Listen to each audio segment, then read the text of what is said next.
Vincent Gautret, je suis directeur du Centre de recherche pour un public, qui est comme je l'ai mentionné tout de suite, un regroupement stratégique donc financé par la FRQ avec Laval, l'Université Laval et McGill. Mais on a des chercheurs, une quarantaine de chercheurs réguliers qui viennent de toutes les universités du Québec.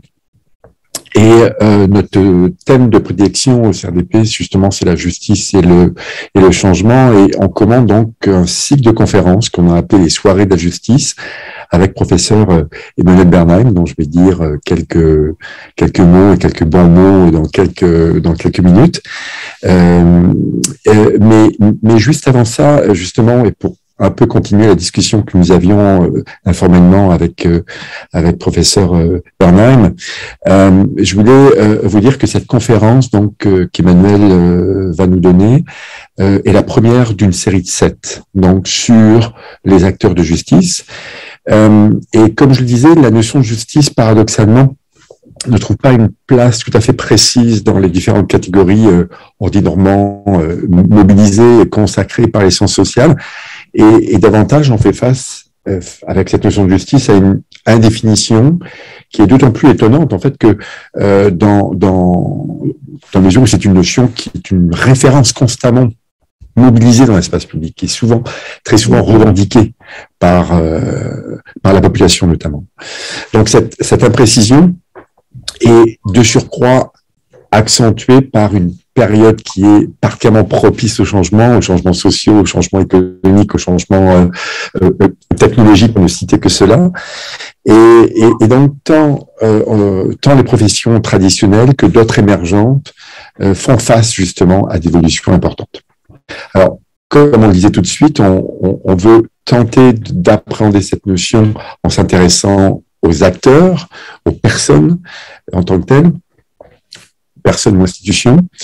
Et évidemment, quand on parle aux acteurs, il y en a d'une part certains qui sont des métiers classiquement associés à la justice et qui font eux-mêmes aussi face à des changements de mutualisation, de déjudicialisation, de privatisation, de numérisation et notamment. Et donc, ces métiers traditionnels nous invitent à voir autrement.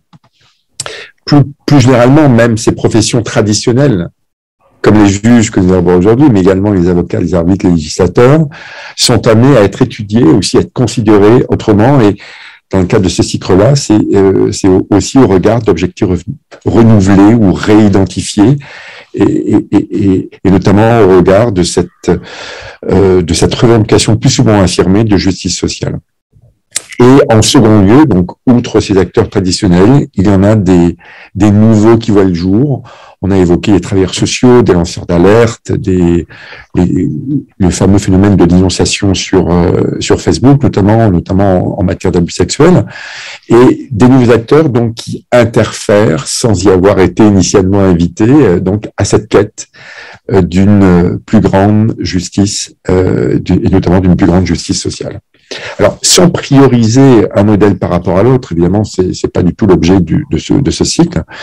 Nous allons donc étudier, comme je disais, des acteurs de manière large, afin de rechercher, d'identifier si ces parties prenantes participent à une meilleure justice sociale. Alors voilà globalement le cycle. Si je peux me permettre, je pense la prochaine activité, parce qu'on veut globalement en faire une par mois, c'est professeur Fabien Julina de McGill qui va parler des arbitres face à la justice sociale. La prochaine étant en décembre sera justement sur les travailleurs sociaux. En janvier, si je me trompe pas, ça va être ton collègue Emmanuel mais la section de Commandant, Florian Martin Barito a parlé des lanceurs d'alerte. Nous avons également, j'ai peur de l'oublier, en février, c'est Madame Maître Hélène Boucher qui va parler du législateur face aux nouveaux défis. En mars, on aura, peut-être en présentiel, mais on n'est pas sûr, le professeur Bastard, Benoît Bastard de l'ENS à Paris, qui va parler des avocats. Et notre dernière intervenante sera professeur Rachel Chagnon, qui va justement parler des phénomènes de dénonciation en matière d'abus sexuels. Donc voilà le menu de l'année, donc avec ces sept intervenants. Alors Emmanuel, maintenant, avant de vous donner la parole, quelques mots, quelques bons mots, parce que j'ai le privilège d'assez bien connaître vos travaux, vos écrits. Donc Emmanuel est professeur à l'Université d'Ottawa, section de droit civil. Ses recherches portent sur le rôle du droit et de la justice dans la production ou la reproduction des inégalités, donc d'où ça la pertinence qu'elle soit, je ne pouvais pas trouver quelqu'un de plus pertinent pour évoquer cette question des juges. Alors, dans ses travaux récents, elle s'est impliquée dans des activités de recherche variées, développant un programme de recherche autour beaucoup des questions d'accès à la justice et de cette mise en œuvre, en fait, d'un meilleur accès pour les citoyens marginalisés. Et elle développe cette problématique sous différents axes, mais notamment la santé mentale, la protection de la jeunesse, la non-représentation par avocats devant les tribunaux, je pense vraiment dans le cadre d'un projet ADAGE qui est dirigé par mon collègue Moreau. Et encore une fois, sans volonté d'exhaustivité, je dirais aussi qu'elle dispose d'une chaire de recherche du Canada en santé mentale et accès à la justice. Et peut-être pour ne citer un seul de ses ouvrages, elle est co-autrice avec Pierre Moreau, justement, d'un ouvrage sur la déontologie judiciaire appliquée, je pense qu'il est rendu à sa 4e ou 5e édition, enfin la 4e, c'est 4e 2018, c'est la dernière, je pense. Et donc, encore une fois, pour montrer, si besoin était, dans toute la pertinence d'avoir Emmanuel Bernheim pour nous parler de comment les juges sont susceptibles d'apporter plus de justice sociale. Alors, merci infiniment, Emmanuel, et la parole est à vous. Merci beaucoup. Je réitère mes remerciements pour l'invitation, puis le fait que je trouve le cycle de conférence très, très intéressant et je suis ravie d'être ici avec vous aujourd'hui, même si c'est évidemment dématérialisé, mais c'est quand même mieux que rien. Alors, j'aimerais quand même dire d'entrée de jeu que quand j'ai reçu l'invitation, j'ai été vraiment ravie. Je trouvais le thème vraiment intéressant, vraiment porteur. Alors, j'étais vraiment très contente d'être invitée à discuter avec vous de ce sujet. Quand je me suis assise pour réfléchir à ce que j'allais dire, j'ai trouvé que c'était beaucoup plus ardu que je n'aurais pensé. On va dire ça comme ça. Je pense qu'il y a beaucoup de choses à dire. Alors, évidemment, je prétends absolument pas être exhaustive d'une manière ou d'une autre, mais en fait, comment aborder cette question? C'est quoi la justice sociale? Comment aborder le contexte de travail actuel des tribunaux? Et je ne parle pas du fait qu'ils soient en ligne en ce moment, je parle vraiment de façon plus générale, peut-être ce que je vais appeler le mandat social des tribunaux qui évolue depuis maintenant des années. J'ai trouvé franchement que c'était un défi. Alors, ce que je vais vous présenter aujourd'hui, c'est vraiment, je veux pas dire un bricolage, mais c'est un peu un bricolage quand même à partir des recherches que j'ai menées dans différents contextes. Puis, bon, Vincent l'a nommé, donc dans différents contextes de recherche assez différents. Donc, j'ai fait des terrains de recherche en santé mentale, dans différents tribunaux, en protection de la jeunesse et puis en matière de non-représentation. Dans tous les cas, mes méthodes se ressemblent quand même beaucoup, c'est-à-dire que je procède beaucoup par ethnographie, donc j'ai fait de l'observation d'audience dans tous les cas. C'est un peu la base, en fait, à partir de laquelle je travaille. J'ai aussi fait des entrevues avec des juges, j'ai évidemment fait de la recherche documentaire et tout, mais donc ce que je vais tenter de vous présenter aujourd'hui, c'est vraiment un essai, une réflexion à partir de ces différents terrains de recherche-là, qui, à mon avis, en fait, démontrent une certaine convergence, en fait, de constats. Donc, c'est à partir de ces constats, de ces éléments-là, que je souhaite, en fait, discuter d'une manière, peut-être éventuellement, de repenser le rôle des tribunaux et des juges, plus particulièrement en matière de justice sociale. Donc, je vais partager mon écran. Est-ce que ça va pour vous voyez bien? Oui? Je vais juste essayer de le mettre en... Okay. Alors, ce dont je vais parler, je vais dans un premier temps faire une mise en contexte, en fait, et essayer de montrer, en fait, comment la justice, en fait, se retrouve aujourd'hui de façon voulue et un peu par le fruit des pratiques, je dirais, avec un mandat social qui est beaucoup plus fort qu'il n'a pu l'être dans le passé.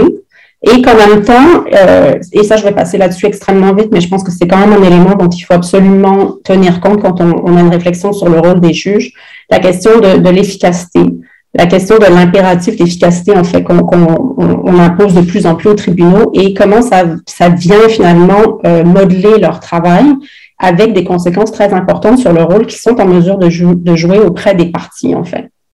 Je vais quand même parler beaucoup des parties. Je pense que c'est assez difficile de parler des juges sans parler des parties. Donc, je vais souvent revenir vers ce que les parties peuvent rapporter, par exemple, de leur expérience avec les tribunaux. Ensuite, je vais parler brièvement des rôles que les juges semblent vouloir assumer dans certaines de dans ces contextes plus sociaux. Donc, le rôle thérapeutique de la justice, qu'est-ce que c'est et avec quelles conséquences. Et ensuite, je vais parler un peu du fait, en fait, de cette espèce de tension entre rôle passif et rôle actif des juges, à savoir, est-ce que les juges devraient justement opter pour un rôle plus actif et de quoi ça pourrait avoir l'air? En fait, c'est essentiellement de ça avec ça que je vais conclure. Et donc, cette espèce de tension qui se passe entre le rôle passif et la réserve que l'on attend des tribunaux et la réalité à laquelle ils sont confrontés dans les matières qui sont des matières de nature sociale et comment ça soulève un problème relatif à l'impartialité des juges finalement et que ce problème-là va se présenter de différentes façon à eux et elles et qu'ils doivent finalement dénouer d'une certaine façon.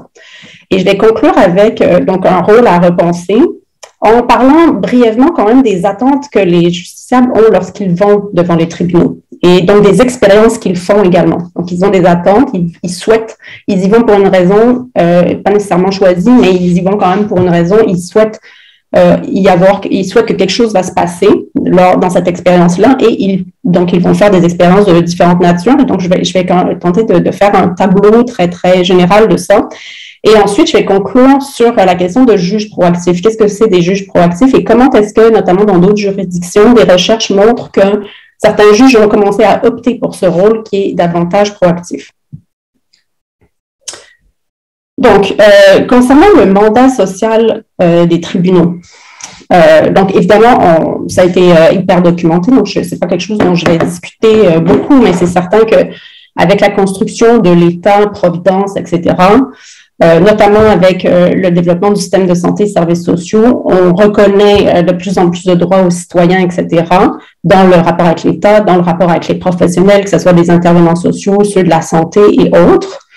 Vient avec ça, donc, la judiciarisation qui apparaît comme une espèce de moyen de s'assurer que les droits vont bien être mis en œuvre. Donc, on compte énormément sur, et puis ça, les débats parlementaires de l'époque, donc j'ai donné quelques exemples ici, donc quand est-ce qu'on a commencé à confier des mandats en nature sociale aux tribunaux? On peut penser à la Cour du bien-être social en 1950 en protection de la jeunesse, la question du logement, par exemple, à la Régie du logement, puis par la suite, dans la question des soins, la question de la partie 20.1 du Code criminel, par exemple, où on vient vraiment explicitement confier aux tribunaux des mandats de nouvelle nature, en fait. Avec cette idée, et encore une fois, les débats parlementaires le démontrent très clairement, cette idée que avec l'intervention judiciaire vient la mise en œuvre des droits. Et donc, la possibilité, évidemment, pour les parties de revendiquer leurs droits. Donc, le fait que la procédure judiciaire soit garante de la mise en œuvre des droits, le fait que les parties sont en mesure de présenter de la preuve, de présenter des arguments.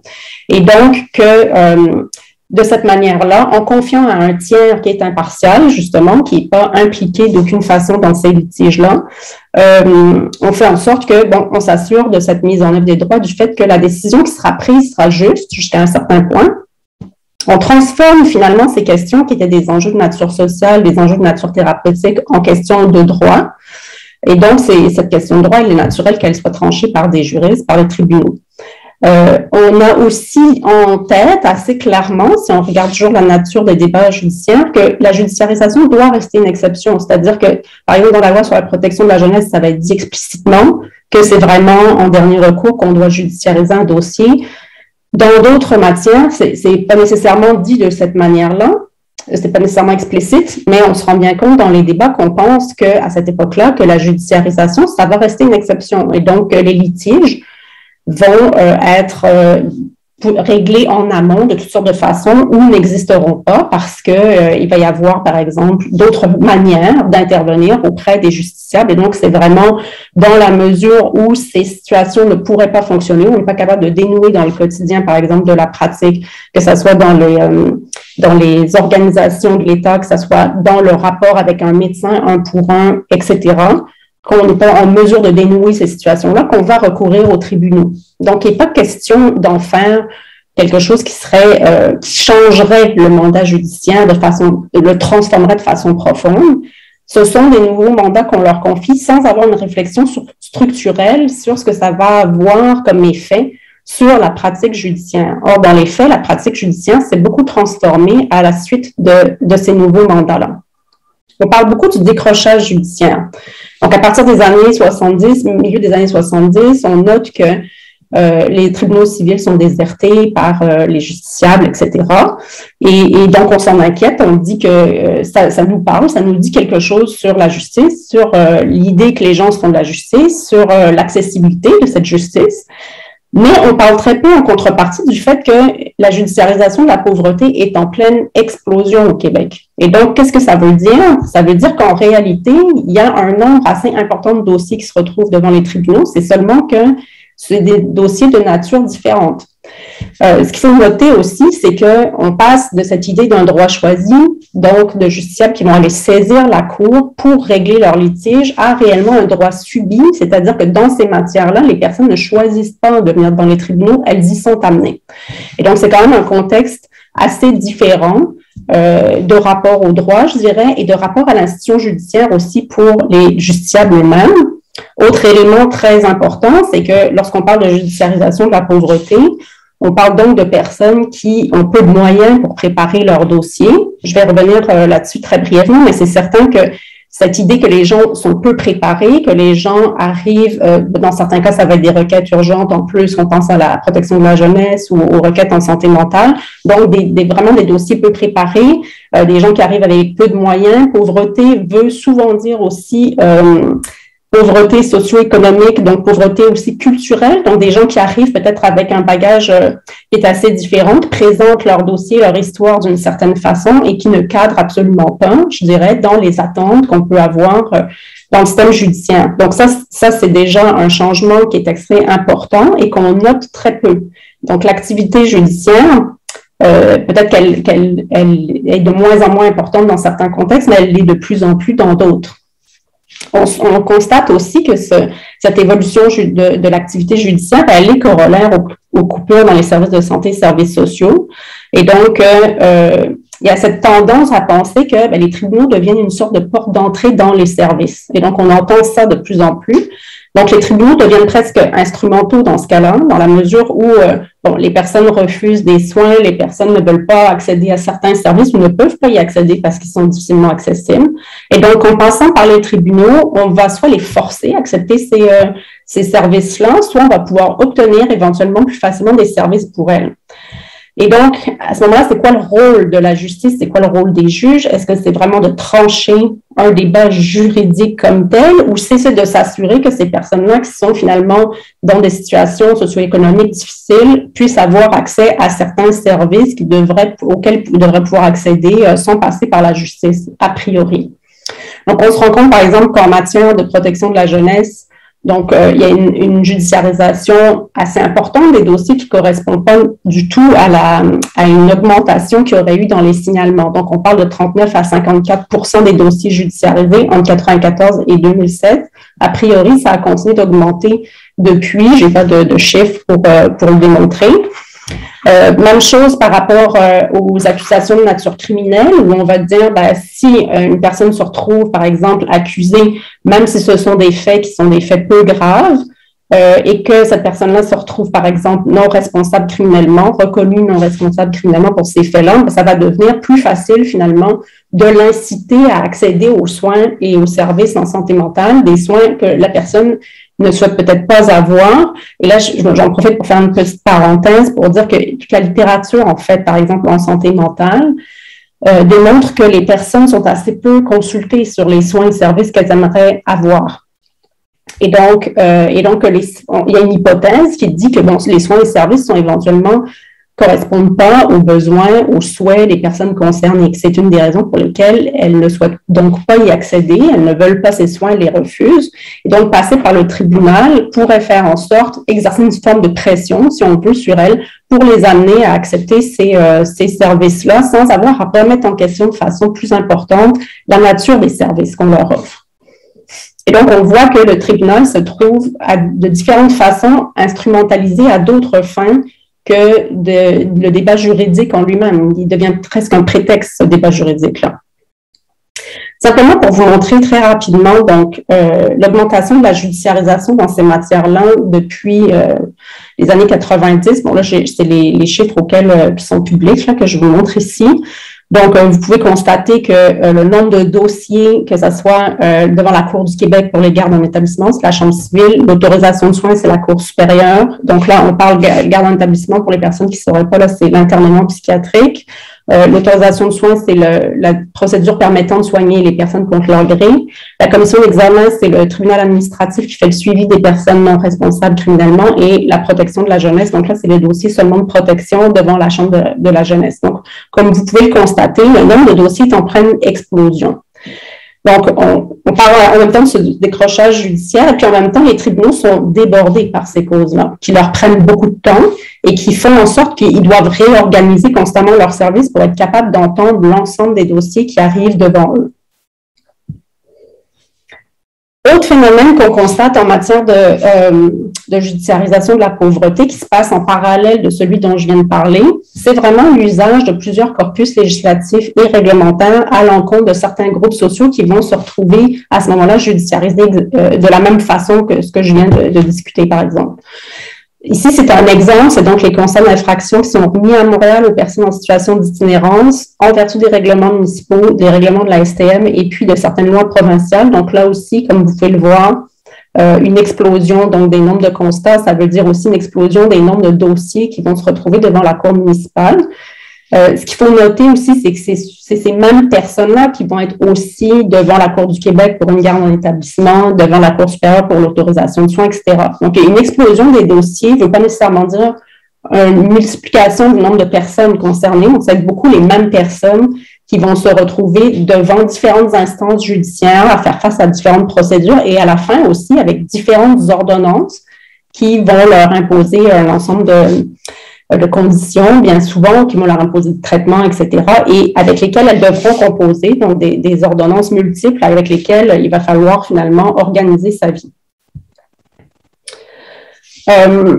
En matière de représentation, donc en santé mentale et en protection de la jeunesse, l'aide juridique couvre énormément de ces procédures-là et en fait, la majorité des parties ont droit à l'aide juridique. Bon, ce qu'il faut savoir, c'est que dans les dernières années, les salariés de l'aide juridique traitent de plus en plus de dossiers. Donc là, ici, en 2017, on voit qu'ils sont 385 avocats salariés de l'aide juridique. Ils ont traité 100 279 dossiers. Donc, pour vous donner une idée, ces avocats-là, par exemple, si je donne l'exemple de la santé mentale, ils sont à la cour tous les jours et les gens vont se présenter un peu spontanément. Ils vont prendre les dossiers, en guillemets, on the spot, si on veut. Ils doivent les préparer comme ça très rapidement dans le couloir, préparer aussi leurs clients à faire face au tribunal, préparer une défense, etc. Donc,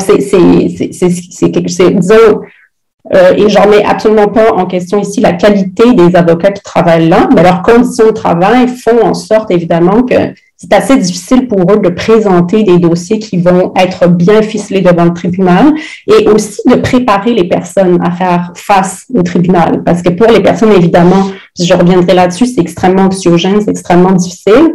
Les personnes ne savent souvent pas comment parler au tribunal, en fait, et les avocats ont très peu de temps pour les préparer à ça.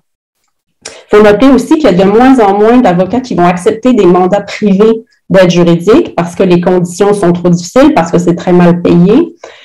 Et donc, on note une baisse de moins 33% d'avocats qui acceptent ces mandats en 25 ans. Ce que ça fait, c'est que les gens qui ont accès à l'aide juridique cherchent des avocats.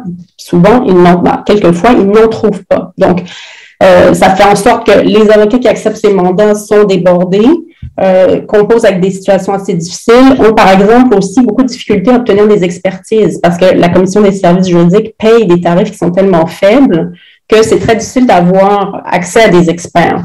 Donc, dans une matière, par exemple, comme santé mentale ou protection de la jeunesse, où l'État, lui, ou en tout cas la partie hospitalière, le CIUS, dans les deux cas, en fait, dispose d'expertises parfois multiples. C'est assez difficile. On peut penser que c'est le rapport, en fait, ça nuit énormément au rapport de force, évidemment, le fait de ne pas être en mesure d'accéder à ce genre de preuves-là. Ce qu'on note aussi, évidemment, c'est que les parties non représentées sont de plus en plus nombreuses, qu'elles sont souvent très anxieuses de faire face à la justice sans avocat et qu'elles sont mal préparées. Quand on dit mal préparées, c'est pas nécessairement qu'elles ne sont pas préparées. Il faut faire vraiment attention à ça. Les services, en fait, lorsque vous n'avez pas accès à un avocat, sont très, très limités. Il y en a très peu. C'est généralement de l'information juridique et tout. Donc, vous devez vous arranger vous-même pour monter votre dossier jusqu'à un certain point. Donc, un des enjeux qu'on observe souvent, c'est que les parties autoreprésentées ne comprennent souvent pas quelle est la question juridique en cause. Donc, ils ont beau s'être préparés, et des fois, elles sont très préparées, on se rend compte que, en fait, en réalité, elles sont des fois un peu à côté. Donc, ce que ça fait, c'est que finalement, elles ont beaucoup de difficultés à participer au débat judiciaire. Donc, vous avez ici les statistiques là, de 2015, par exemple, les demandes de pourvoi déposées à la Cour suprême du Canada, 30% de ces demandes-là émanaient de parties non représentées.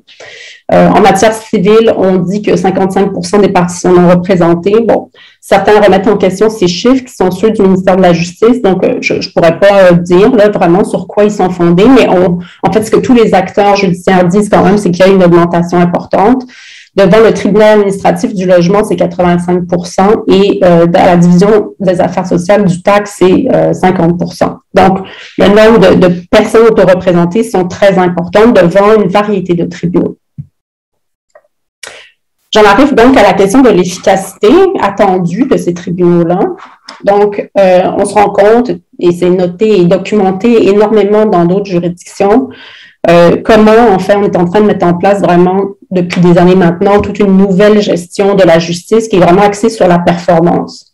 Et donc, on parle énormément, par exemple, des délais en disant que, bon, c'est notre mesure, les délais sont longs, donc on a un problème de performance. Il faut que les tribunaux performent davantage, il faut que les délais réduisent. Et donc, qu'est-ce que ça veut dire, délais qui réduisent? Bien, éventuellement, ça veut dire aussi moins de temps passé dans certains dossiers, etc. Des mesures vont être prises comme celle des canevas de jugement. Donc, par exemple, les juges de la Cour du Québec, on les invite à faire des jugements beaucoup plus courts depuis quelques années. On leur donne des formations, en fait, pour qu'ils écrivent des jugements beaucoup plus courts en essayant, jusqu'à un certain point, je ne veux pas dire de formater, c'est pas un canevas obligé, mais on les incite à ne pas s'étendre dans leur jugement. Et donc, jugement plus court veut dire éventuellement plus de temps, possibilité d'écrire plus de jugements, donc d'entendre plus de dossiers et donc d'aller plus vite. On se rend compte beaucoup là, dans les documentations du ministère de la Justice depuis maintenant de nombreuses années que l'accès à la justice pour le ministère, c'est la rapidité. C'est très, très axé là-dessus. Plus ça va être rapide, plus on va avoir accès. La logique étant que c'est comme si on se dit que l'accès, c'est vraiment de pouvoir se présenter physiquement puis qu'on entende notre dossier le plus vite possible, sans se poser la question des conditions dans lesquelles on va entendre ce dossier et des effets finalement sur le déroulement de l'audience et sur les décisions judiciaires elles-mêmes. Alors, on a commencé à élaborer certains indicateurs d'accès à la justice qui sont fondés entre autres justement sur l'efficacité. Certains ont travaillé sur ces questions-là pour montrer finalement que ça peut donner des résultats assez absurdes en termes de choix finalement que les tribunaux vont être obligés de faire pour avoir de bonnes statistiques. Et donc, je ne sais pas si vous vous souvenez, mais le président de la Régie du logement avait en fait expliqué il y a quelques années qu'ils avaient tellement des mauvaises statistiques, ça avait un impact sur leur financement. Donc, pour essayer d'avoir une meilleure statistique, pendant un certain temps, je pense 4 mois, ils avaient entendu systématiquement toutes les causes qui venaient d'être inscrites au rôle pour faire remonter leurs statistiques, en fait, de délai. Donc, les personnes qui attendaient peut-être déjà depuis 2 ans, ben, elles ont attendu 2 ans et demi parce qu'on a entendu plus vite ces dossiers, histoire d'avoir de meilleures statistiques. Donc, quand on parle d'absurdité, c'est ce genre de choses notamment. Donc, on tient peu compte ou on ne sait pas qui sont les justiciables en réalité. Quelles sont leurs réalités, à quoi ils font face, c'est quoi leurs attentes, etc. Les fameux indicateurs ne tiennent pas compte de ça. Et donc, toutes les questions sociales dont celles dont je viens de parler juste avant, sont complètement évacuées. Donc, c'est qui ces personnes, avec quel impact dans leur vie etc. Parce que, évidemment, ce dont j'ai parlé, la question de la protection de la jeunesse, de la santé mentale, de l'itinérance, c'est facile de comprendre que les décisions judiciaires dans ces matières-là ont un impact important dans la vie des gens. Ça peut être, dans certains cas, assez décisif. Autre élément important à noter, les ressources judiciaires sont limitées et elles sont constamment remises en question. Donc, par exemple, les greffiers et greffières sont très mal payés, donc qui sont des employés du ministère de la Justice, ce qui fait en sorte qu'ils ne sont pas capables de les garder. Alors, il y a une espèce de roulement comme ça de personnel parce que c'est tellement plus avantageux d'aller travailler dans d'autres contextes que, par exemple, au Palais de justice de Montréal, que finalement, ils n'arrivent pas à retenir leur personnel qui doivent toujours être de nouveau en formation, etc. Par ailleurs, les greffes peuvent donner assez peu d'informations, par exemple, aux parties, peuvent assez peu les aider. Donc, ils ne sont pas nécessairement des lieux pour les personnes d'obtention d'une certaine information qui va les aider à préparer leur dossier, par exemple. Les secrétaires de juges, par exemple. À un moment donné, le ministère de la Justice avait décidé qu'il voulait tout simplement faire en sorte que les juges n'aient plus de secrétaires. Il y a eu cette négociation pour amener finalement le ministère à accepter que les secrétaires puissent rester à condition qu'elles passent un 5e de leur temps en salle d'audience comme greffières. Donc, il y a toujours cette idée que les ressources judiciaires, ça coûte cher, que c'est pas nécessairement essentiel, etc. Et ça, évidemment, pour le contexte de travail des juges, c'est extrêmement important. Et ça pose quand même la question, tout ça, toutes ces décisions qui sont prises de façon assez comptable, c'est quoi l'effet de tout ça sur la qualité de la justice, sur la qualité des décisions rendues et sur le développement du droit dans certains domaines où finalement les décisions sont de plus en plus courtes ou vont être rendues par exemple oralement sans décision écrite, sans qu'on puisse en retrouver les traces, etc. Et donc, dans ces matières sociales-là particulièrement, on ne sent pas qu'il y a vraiment beaucoup d'intérêt de la part du ministère notamment pour s'assurer que la justice soit de qualité, qu'elle soit en mesure d'accueillir les gens comme il se doit et de faire son travail finalement. Donc, je m'arrive à la deuxième partie, la question de quel rôle pour les juges. Donc, à la lumière de ça, qu'est-ce qu'on peut penser, qu'est-ce qu'on peut dire sur le rôle que les juges devraient jouer dans cette matière-là? Ce qu'on observe, en fait, c'est que ce mandat social-là de la justice va donner lieu à toutes sortes d'adaptations des pratiques judiciaires. Ces adaptations peuvent être formelles. On voit que des programmes, des tribunaux spécialisés se développent beaucoup dans les dernières années. C'est pas quelque chose, en fait, qu'on invente du tout au Québec. Là, ça existe depuis plus de 40 ans aux États-Unis, mais nous, on s'y met vraiment maintenant. Donc, on développe ces programmes avec l'idée qu'en adaptant nos pratiques, on va mieux réussir à répondre finalement à ce mandat-là de nature sociale. Et dans d'autres cas, c'est vraiment de façon plus informelle. Et là, ça va suivre beaucoup plus l'opinion personnelle des juges qui, eux, vont être confrontés en salle d'audience à ces questions-là. Et ils vont se dire, est-ce que je devrais porter ma toge ou pas? Est-ce que je devrais pas descendre, par exemple, de mon podium pour parler aux gens? Donc, est-ce que je devrais changer de vocabulaire? Est-ce que je devrais me permettre des commentaires sur certaines choses? Donc, ils vont avoir leur propre lecture de c'est quoi l'attitude à avoir dans ces cas-là. Et eux-mêmes, les juges vont désigner leur activité comme étant thérapeutique en partie. Donc, par exemple, dans une audience de garde en établissement, par exemple, la personne qui fait l'objet de la demande se plaint, par exemple, qu'on l'empêche de fumer. Et là, le juge dit, moi, je vais dire à l'avocat de l'hôpital qu'il doit vous laisser fumer. Dans les faits, évidemment, le fait que le juge dise ça à l'avocat n'a absolument aucun impact sur ce qui va pouvoir se passer à l'intérieur de l'hôpital par la suite. Mais les juges interprètent ça comme il y avait un juge qui disait notamment en entrevue, je lui fais du baume. Il est content quand je lui dis ça. C'est mon effet thérapeutique. Alors qu'on peut se dire, la personne en arrivant à l'hôpital, réalisant que finalement, ce que le juge lui a dit, c'est pas vrai, peut-être qu'elle l'apprécie pas, mais bon, ça, lui, il le sait pas, ça se passe à l'extérieur de la salle de cours. Mais donc, les juges se trouvent quand même dans des situations où ils sont un peu mal pris parce qu'ils sont pas préparés à faire face à ça. Puis les enjeux auxquels ils font face sont finalement assez peu juridiques. Puis, je vais revenir là-dessus, mais assez peu juridique parce que, dans les faits, on fait dévier la discussion en audience sur d'autres choses que sur le droit. On peut penser qu'il faudrait revenir aux éléments de nature juridique. Mais il semble y avoir cette croyance que le processus judiciaire peut en soi avoir des effets thérapeutiques. Et donc ça, c'est pas quelque chose non plus qui est complètement aberrant dans la mesure où il y a tout un courant théorique là-dessus, donc qui s'appelle la jurisprudence thérapeutique, qui est développée quand même depuis des années maintenant. Et les prétentions réellement de cette théorie-là, c'est que les juristes eux-mêmes sont des agents thérapeutiques. Et donc, par leurs actions, ils peuvent produire des effets thérapeutiques. Et donc, c'est pas complètement tiré par les cheveux que certains juristes puissent penser qu'ils ont un effet thérapeutique dans la mesure où c'est assez dans l'air du temps de voir les choses de cette façon-là. Il y a aussi cette idée assez paternaliste de penser que les gens ne sont pas en mesure de décider pour eux-mêmes. Donc, si vous êtes là pour une demande d'internement psychiatrique, c'est que ça va pas, vous n'êtes pas en mesure de prendre la décision pour vous, je me substitue à votre propre jugement. Donc, c'est assez normal qu'on ne vous demande pas nécessairement votre avis ou que si je pense que c'est intéressant de vous dire, par exemple, que vous pourrez fumer dans les murs de l'hôpital, que je me permette de le faire, par exemple. Et donc, il y a toute cette idée que, bon, la question de ce que la personne peut penser, son opinion sur, par exemple, les traitements qu'on lui propose, etc., c'est pas nécessairement pertinent. Donc, cette idée que les gens sont pas très crédibles aussi. Donc tous ces éléments-là, ensemble, font en sorte que, bon, déterminent une certaine façon, une certaine attitude des juges. Et on ne tient pas vraiment compte non plus, ou on ne reconnaît pas le fait que le processus judiciaire lui-même peut créer une pression indue sur le consentement des gens. Donc, exemple de ça, encore une fois, en autorisation de soins, où le critère, c'est vraiment l'inaptitude à consentir aux soins. Donc, les juges doivent trancher là-dessus. Est-ce que la personne est inapte à consentir aux soins ou pas?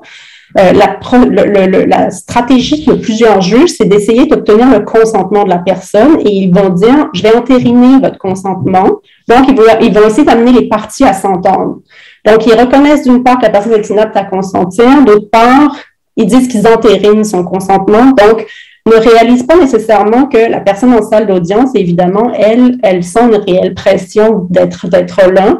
Elle comprend le processus judiciaire comme étant un processus de contrainte, de coercition, et que la décision judiciaire peut très bien la forcer à prendre le traitement. Elle le sait très bien, ça. Donc, est-ce qu'elle consent réellement, d'autant plus qu'on prétend qu'elle est inapte, et que le tribunal est censé reconnaître qu'elle est inapte. Donc, on se rend compte que la question des droits, la question du droit même, devient secondaire dans ce contexte-là. Et donc ça, c'est vraiment frappant en salle d'audience de se rendre compte à quel point, dans ces contextes-là, on parle très peu de droit, finalement. Et donc, par exemple, une juge de la Cour du Québec en entrevue qui dit « Je ne devrais pas dire ça, mais je le dis, je ne m'enfarge pas dans la procédure, moi. Ce qui va me chercher, c'est l'individu. Si l'individu a besoin de rester là parce qu'il est vraiment manifestement dangereux pour lui-même, moi, qu'il n'ait pas été signifié dans les délais ou que la garde préventive soit expirée de 24 heures, pour moi, c'est pas important. Donc, autrement dit, la question des droits de cette personne-là est plus au centre du processus judiciaire. C'est vraiment qu'est-ce qui est bon pour cette personne. Et donc, on se rend compte que le rôle judiciaire dévie complètement ici, puisqu'on n'est plus dans trancher le litige, trancher les enjeux de droit, mais bien prendre une décision dans le meilleur intérêt de la personne du point de vue des juges. Donc, est-ce que c'est bon pour vous d'être hospitalisé, d'être traité contre votre gré, de recevoir des interventions quelconques? Si l'opinion des juges est que oui, bon, ben, finalement, la question des droits elle devient secondaire là-dedans.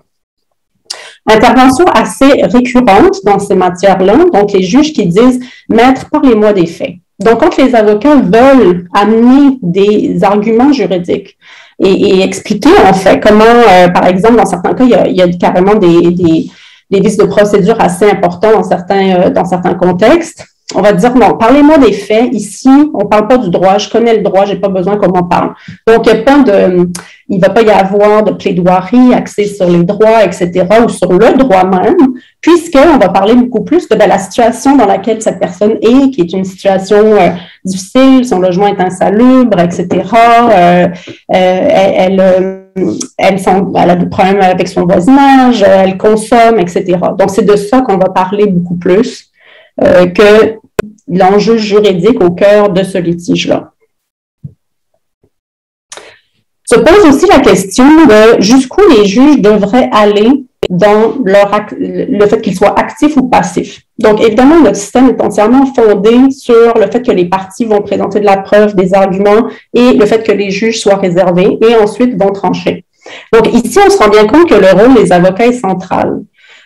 Et donc, ici, vous avez un juge de la Cour du Québec qui parle de ça, justement, puis qui dit finalement que les juges, les tribunaux ne peuvent pas fonctionner sans les avocats, puisque, bon, d'après lui, la qualité de nos jugements dépend de la qualité des présentations que les avocats nous font. Donc, il faut que le dossier soit bien préparé, que les arguments juridiques soient là, que la recherche juridique a été faite, etc., pour que, finalement, les juges puissent faire leur travail. Donc, on se rend bien compte que dans le contexte dont je suis en train de parler, ce principe-là est mis à mal. Donc, il y a des contextes où les personnes n'ont pas du tout d'avocat, évidemment.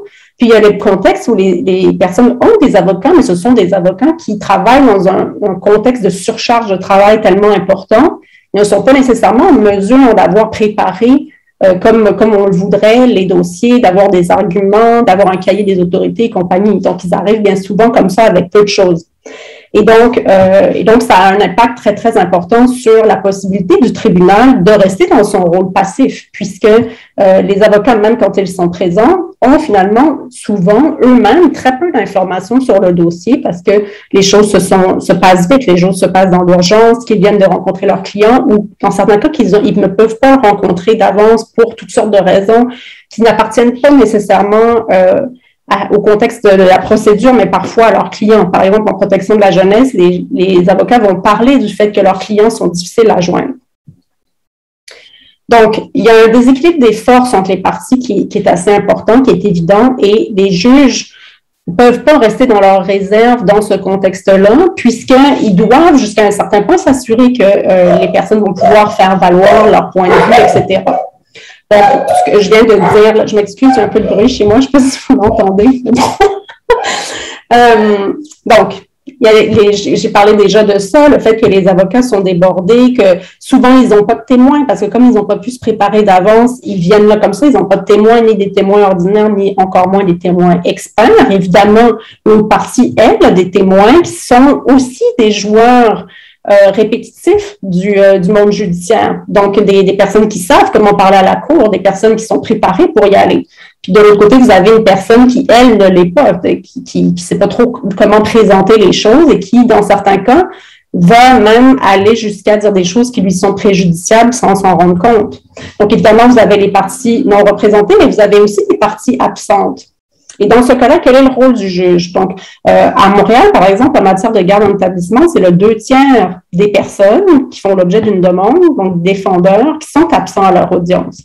Donc, à ce moment-là, qu'est-ce que le juge doit faire pour s'assurer, finalement, qu'il a quand même devant lui toutes les informations qui lui permettent de prendre une décision à l'effet de savoir si cette personne devrait ou non faire l'objet d'une garde en établissement? Et il ne faut pas oublier là, que ce dont je parle, c'est essentiellement des tribunaux civils. Et donc, ces tribunaux-là sont très peu habitués à prendre des décisions qui vont avoir un effet direct sur la liberté ou sur les droits fondamentaux de cette manière. Autres éléments problématiques, c'est qu'il n'existe pas de balise comme telle pour dire au juge, ben, vous devriez avoir tel comportement, donner telle information, mais pas telle autre, etc. Donc, ils se retrouvent complètement laissés à eux-mêmes là-dedans. Ils doivent composer eux-mêmes leur rôle jusqu'à un certain point.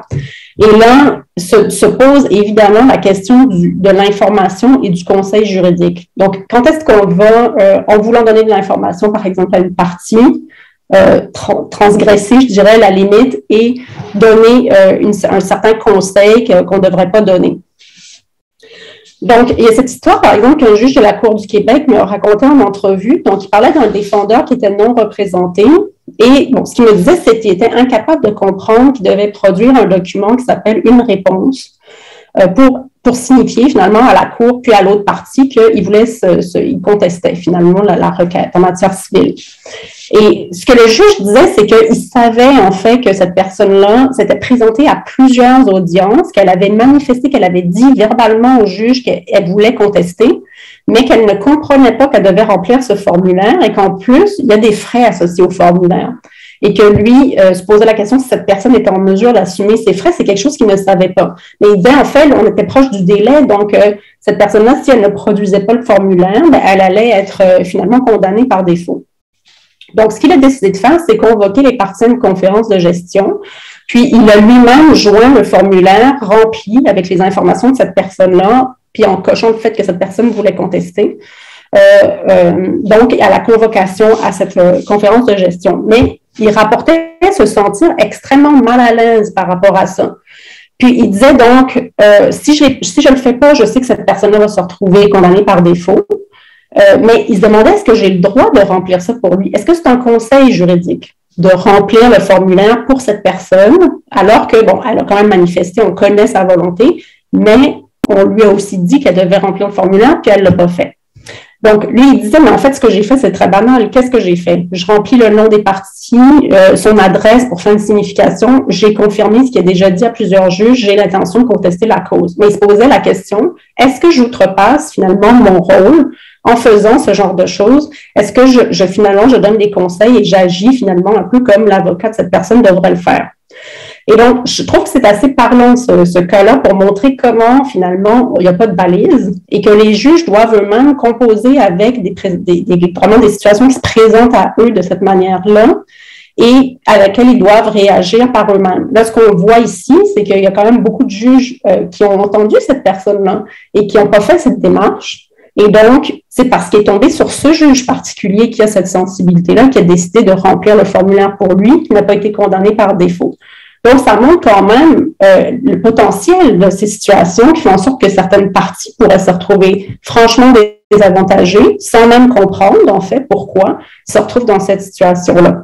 Et tout ça, en fait, que cette responsabilité revienne aux juges individuellement, ça ne peut que changer drastiquement leur rôle, évidemment, mais c'est tout. Ça pose quand même des questions aussi, à savoir pourquoi il n'y aurait pas une politique plus claire par rapport à ça, que ce soit une politique de cour, mais que ce soit ministériel. Alors, ça pose réellement la question de l'impartialité ici.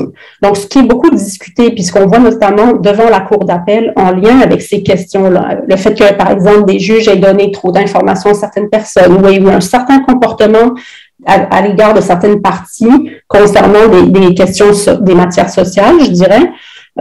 Donc, on va mettre en question l'impartialité ou l'apparence d'impartialité de ces juges-là en disant, bon, ils auraient dû rester plus réservés. Des fois, ils ont donné trop d'informations. Des fois, c'est la nature de l'information qui a été donnée, le genre de questions posées, le genre de commentaires, parce qu'évidemment, en échangeant avec les parties, bon, ça peut donner l'impression à l'autre partie que le juge s'est déjà fait son idée, bon, etc. On soulève aussi la légitimité des décisions qui vont être prises dans ces contextes-là en disant, ben, finalement, ces décisions-là sont des décisions en fait, évidemment, le juge aurait dû se récuser, etc., à cause de son impartialité. Donc, on remet en question des décisions qui touchent à ces enjeux sociaux particulièrement, alors que les juges, eux, sont pris tout seuls à essayer de se défaire de ces situations qui peuvent être, dans certains cas, assez complexes et ça peut remettre en question jusqu'à un certain point l'intégrité du système de justice dans son ensemble s'il y a trop de décisions de ce genre qui sont prises ou trop de contextes de ce genre qui finalement se répètent devant nos tribunaux. Ce qui n'est jamais discuté, mais ce qu'on observe en salle d'audience, puisque d'autres ont documenté également, c'est que le désavantage d'une partie, ça constitue dans les faits un avantage évident pour l'autre partie, qui est bien souvent une partie dans les exemples dont je parle, la protection de la jeunesse, santé mentale, itinérance, devant la cour municipale par exemple, une autre partie qui, elle, est représentée, qui est en réalité l'État. Et donc, ça devrait quand même soulever des questions au regard de l'équité puis de l'impartialité, le fait qu'il y ait ce déséquilibre extrêmement important des deux parties devant le tribunal. Mais ça, c'est quelque chose qui est peu discuté. Donc, on va très peu nommer le fait que si une partie se trouve désavantagée, soit par la situation, soit par le fait qu'elle n'est pas représentée, etc., soit par le fait qu'elle n'ait pas compris ce qui lui arrive. Puis ça, c'est quelque chose qui arrive souvent. Ça soulève des questions d'équité même à l'égard des juges, à savoir, ben, est-ce que le juge a fait son travail? Si on se rend compte qu'il y a un déséquilibre aussi important et qu'on ne s'est pas assuré, par exemple, que les parties aient eu le temps de se préparer, qu'elles aient eu le temps de comprendre, en fait, ce qui est en train de se passer. Bon, ça, c'est soulevé un peu dans la littérature, c'est documenté notamment, et ça, je l'ai moi-même observé en salle d'audience, je peux le dire à plusieurs reprises, le fait que certains avocats vont vraiment tirer parti du fait qu'une partie est de cette façon-là mal prise, soit parce qu'elle n'est pas représentée, soit parce qu'elle est, par exemple, en train de vivre un moment très émotif. très difficile et où on va finalement tenter de la faire craquer, en guillemets, pour obtenir un peu la preuve de ce qu'on essaie de démontrer. Alors, j'arrive finalement à la conclusion de cette présentation-là sur le rôle des juges à repenser, en fait. Donc, à partir des expériences des personnes, donc les gens qui vont faire face à la justice dans ces contextes-là, qu'est-ce qu'ils nous rapportent? Ben, dans un premier temps, et de façon très évidente et unanime, le fait que les gens sont très, très anxieux et que bien souvent ne comprennent pas l'objet des procédures judiciaires qui vont les concerner. Donc, de quoi on parle? C'est quoi la nature du débat judiciaire? Il y a toute une confusion autour de ça. Les gens, souvent, n'ont pas saisi, puis ils ont beau avoir des avocats qui n'ont pas compris quand même, et ça, c'est assez parlant. Donc, des gens, par exemple, qui vont dire, là, pour une demande de garde d'établissement, c'est un exemple, il y en aurait beaucoup d'autres, qui dit « je comprends pas de quoi je suis accusée ». Donc, cette personne se retrouve devant un tribunal civil, croit qu'elle fait l'objet d'accusation, elle dit ça, personne ne lui explique rien, personne ne répond rien à ça. Évidemment, il y a la question de l'hermétisme du langage, de la procédure, puis on voit bien que les gens ne comprennent pas du tout là, la différence entre présenter de la preuve, présenter des arguments. Donc, toute cette séquence finalement judiciaire est complètement obscure là, pour les personnes, opaque, et ça fait en sorte, cette procédure-là, ça est tellement opaque que ça fait en sorte que les gens ne peuvent pas participer réellement au débat judiciaire. Donc, ici, c'est des propos qui ont été tenus en salle d'audience par des justiciables que j'ai observés. Donc, quelqu'un qui dit c'est tellement compliqué vos affaires. Des fois, j'ai appelé, mais franchement, quand on est néophyte là-dedans, on se perd tellement. Donc, les gens font des efforts, des démarches pour se préparer réellement à l'audience, puis qui n'arrivent pas nécessairement à le faire. Puis, dans le deuxième exemple, c'est quelqu'un qui avait un avocat et qui disait, qui exprimait en fait le fait qu'il ne comprenait pas quand même la nature de l'audience, de la procédure, qui était une procédure d'autorisation de soins. Et il disait, il faut aller à l'école pour comprendre ces mots-là. Il faudrait que j'aille à l'école pour pouvoir me défendre. Et donc, cette personne disait bien clairement que dans le contexte, elle savait bien là, qu'elle n'était pas en mesure de se préparer. Donc, il y a réellement ce problème des personnes qui, dans le contexte actuel, en tout cas, où il y a une certaine urgence, etc., puis où il n'y a pas beaucoup d'informations vulgarisées disponibles, se retrouvent finalement dans la situation où elles prennent bien conscience du fait qu'elles ne peuvent pas participer au débat judiciaire.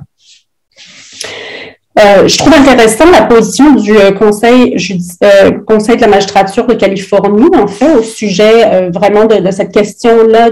Ici, parle plutôt des personnes non représentées, mais du contexte dans lequel les gens se retrouvent quand ils sont à la cour. Donc, ils disent clairement que pour les juges, pour le personnel judiciaire, etc., c'est probablement assez difficile de comprendre à quel point les gens sont anxieux, étant donné qu'eux-mêmes sont familiers, puis qu'évidemment, ils comprennent tout ce qui se passe, mais que tout ce qui est fait finalement pour faire en sorte que qu'il y ait une certaine, justement, intégrité du processus judiciaire, autorité de la cour, etc. Donc, on parle de la procédure, on parle du formalisme, du langage, que tout ça, c'est tellement étranger, non seulement parce que les gens ne connaissent pas, mais que c'est très loin du sens commun également,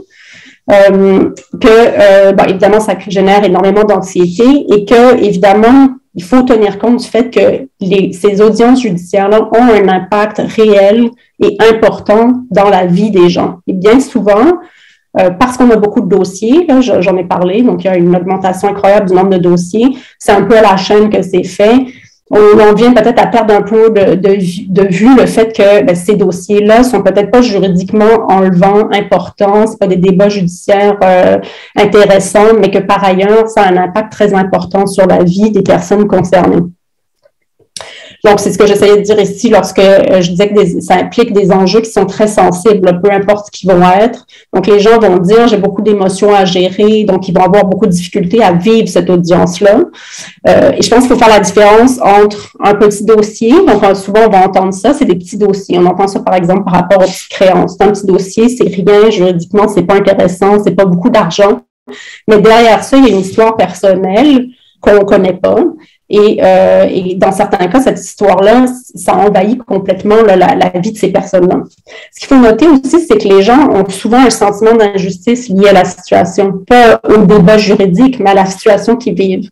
Et donc, à ce moment-là, ils veulent pouvoir exprimer ça. Donc, par exemple, on voit en audience des gens qui expriment qu'ils se sentent opprimés par le processus judiciaire, ce qui est très, très mal reçu par les tribunaux, en fait, ou qui vont dire, nous, on est là pour vous, etc. Donc, il n'y a pas Par exemple, si on pense à la commission d'examen au garde d'un établissement, les gens vont manifester ça, le fait qu'ils se sentent opprimés. Il faut voir qu'ils sont déjà dans un processus avec les médecins, avec le système psychiatrique. Et là, ils arrivent devant le processus judiciaire et le tribunal va leur dire, ben non, nous, au contraire, on est là pour vous, c'est pour vous qu'on fait ça.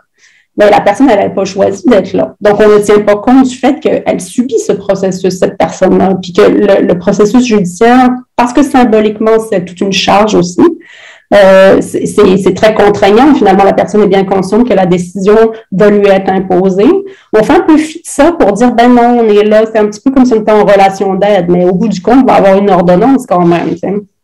Ce qu'on observe dans le discours des gens, c'est que ce sentiment d'injustice-là par rapport à leur vie personnelle peut se transposer à l'institution judiciaire si elles ont l'impression qu'on ne les a pas entendues, qu'on n'a pas considéré leur point de vue. Donc, elles vont trouver que l'institution judiciaire a été un lieu supplémentaire, finalement, d'injustice.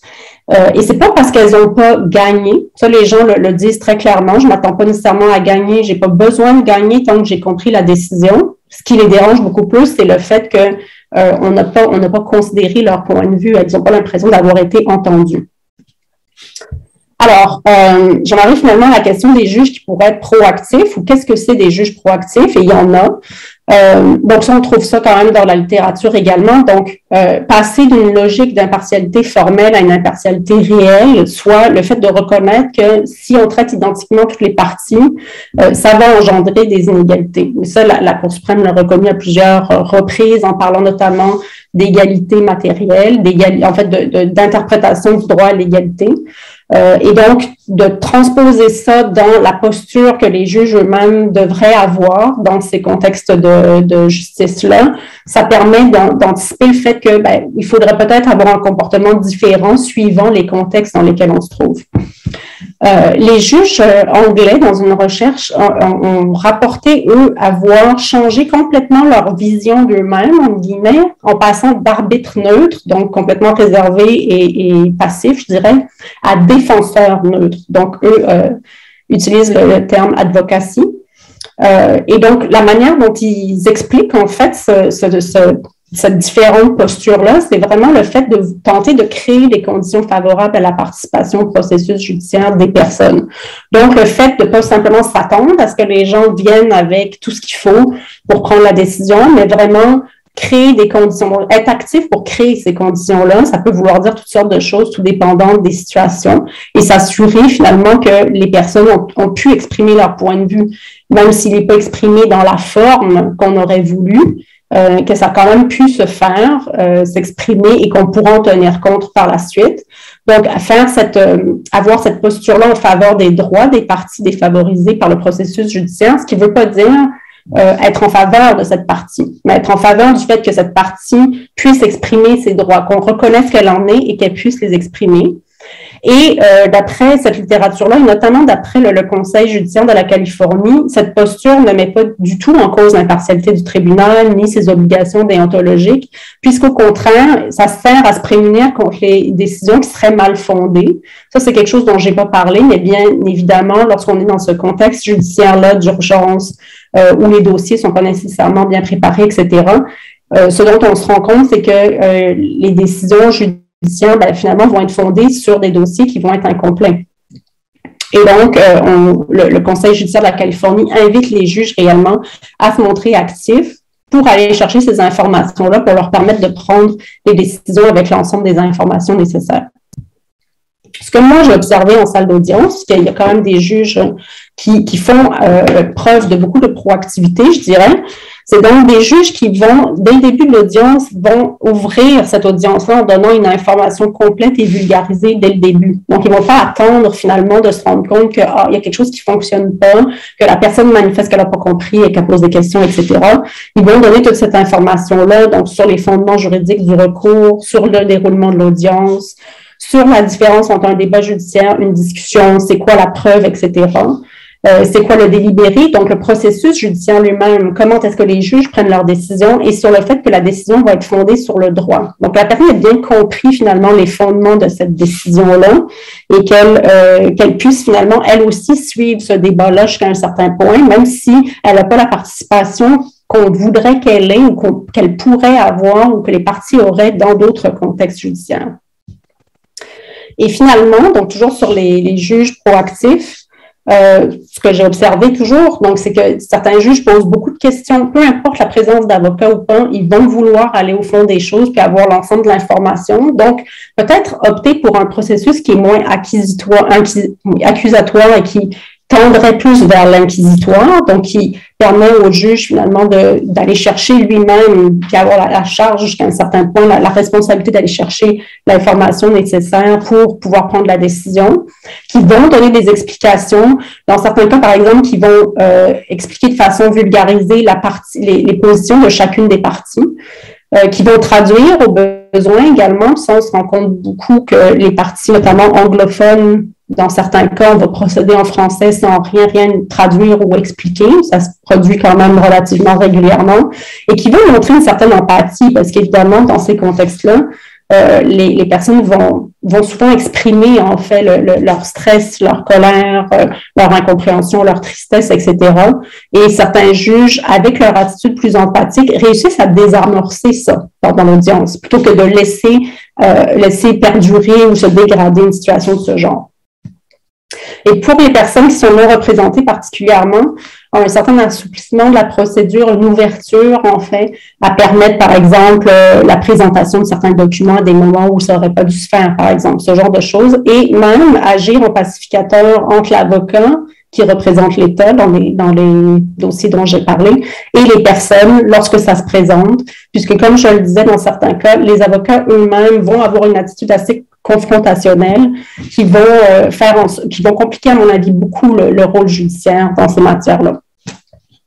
Donc, voilà, j'ai fini ma présentation. Je vous remercie pour votre écoute et puis j'ai bien hâte d'en parler avec vous.